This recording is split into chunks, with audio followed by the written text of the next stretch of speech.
89ல 108 சாதிகள்ல நாங்களும் போராடணுமே, நாங்களும் சிறைக்கு சென்றோமே, நாங்களும் ரயில் மறியல் நடத்தணுமே, சாலை மறியல் பண்ணமே.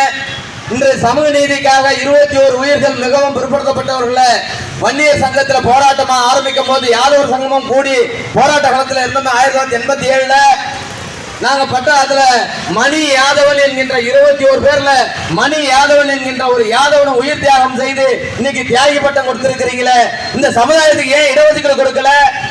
ஏன் இவர்கள் வேலைக்கு வரக்கூடாதுன்னு நினைக்கிறீங்க? ஏன் இந்த சமுதாயத்தில் பிறந்த பிள்ளைகள் கட்டாம் மார்க் கிடைத்து இவர்கள் முன்னேறிவிடக்கூடாது என்று நினைக்கின்றீர்கள்? இதற்கெல்லாம் என்ன மருந்து மாற்று? அல்லது இவர்களுடைய கால்நடைகளை மாநகராட்சியாக நாடு முழுக்க வளர்ச்சி அடைகின்றது. இந்த வளர்ச்சிக்கு பிறகு இந்த மக்களுக்கான வாழ்வாதாரம் பாட்டம் பூட்டம் காலகாலமா காடு வளர்ந்து நாடு வளர்ந்து இந்த நாடு யாதவ நாடு, இந்த நாடு முழுக்க இருக்கின்ற 35 கோடி யாதவர்கள் இந்த நாடு முழுக்க வாழறான. இவனுடைய தொழிலாதாரம், இவனுடைய தொழில் கால்நடைகளை பராமரிப்பது. அந்த கால்நடைகளுக்கு பால்வளத்துறைக்கு யார் மந்திரி? இந்த பால்வளத்துறைக்கு யார் வாரிய தலைவர்? இந்த கால்நடைத்துறைக்கு யார் வாரிய தலைவர்? இந்த கால்நடைத்துறைக்கு யார் தலைவர் மந்திரி? இப்படி எதுவுமே அலசி பார்க்காம, எதையுமே ஏறெடுத்து பார்க்காம ஏனோ தானோ கேட்பாதற்கு கிடக்கின்றார்கள். இவர்கள் ஊமை, இவர்கள் பேச மாட்டார்கள். இந்த ஊமை மக்களுக்கு எந்த தலைவனும் முன்னேறி வரமாட்டார் என்கின்ற ஒரு மதப்பில், ஒரு இருமாப்பில் ஆட்சி அதிகாரத்தை நாம் பிடித்து விட்டோம் என்கின்ற தெனாவட்டில் ஆட்சி நடத்தினால் இது எந்த வகை நியாயமானதாக இருக்க முடியும்? இதைத்தான் இன்று இளைஞர் பெருமக்கள் பட்டி தொட்டி முழுவதும் கேட்டுக்கொண்டிருக்கின்றார்கள்.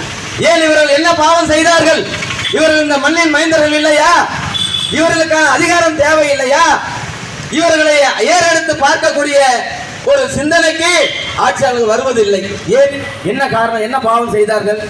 ஏதோ ஒருவருக்கு இருவருக்கு அரசு கட்சியில உங்களுடைய ஆட்சியில பதவி கொடுத்து விட்டால் இதனால் திருப்தி அடைந்து விடுமா? அவர்கள் அனைவருக்குமான தேவை பூர்த்தி அடைந்து விட்டதா? அதற்கு பேர் தான் சமூக நீதியா? இந்த மண்ணிலே இந்த மாவட்டம் காஞ்சிபுரம் மாவட்டத்தில் தொழில்நகரங்களை உருவாக்குறார்களே, இந்த தொழில்நகரங்களை உருவாக்குவதற்காக தன்னுடைய இடத்தை தாரவாத்து கொடுத்து விட்டு இன்னைக்கு அம்போன்னு நிற்கின்றார்களே. கால்நடைகளை பராமரிப்பதற்கு மாடு ஆடு வெளியே வரக்கூடாது, ஒரு டிவிஷன்லயும் மாட்டு தொழுவம் கட்டக்கூடாது, மாட்டு பவுண்ட் இருக்கக்கூடாது, மாட்டுக்கான தீவனம் மானியத்தில் கொடுக்க கூடாது, மற்ற ஜாதிய மக்களுக்கெல்லாம் எல்லா மானியத்துல எல்லாம் இலவசமா கொடுக்கலாம். எல்லா வகையிலையும் நீங்க எல்லாம் புள்ளி வரை எடுத்து பாருங்க. நான் எந்த சாதி மீது மோதல் கிடையாது. எந்த சாதி கொடுப்பதை ஏன் கொடுப்பது என்று கேட்கிற குணம் எங்களுக்கு கிடையாது. ஆனால் ஓர வஞ்சனையாக கடல்ல மீன் பிடிப்பவருக்கு வலை மானியம், டீசல் மானியம், மண்பானை செய்கின்ற உடையவர்களுக்கு புலவர்களுக்கு மண் மானியம், ஏரியில வண்டல் இருந்துக்கலாம், நெசவு தொழில் செய்கிறவர்களுக்கு நூல் மானியம்.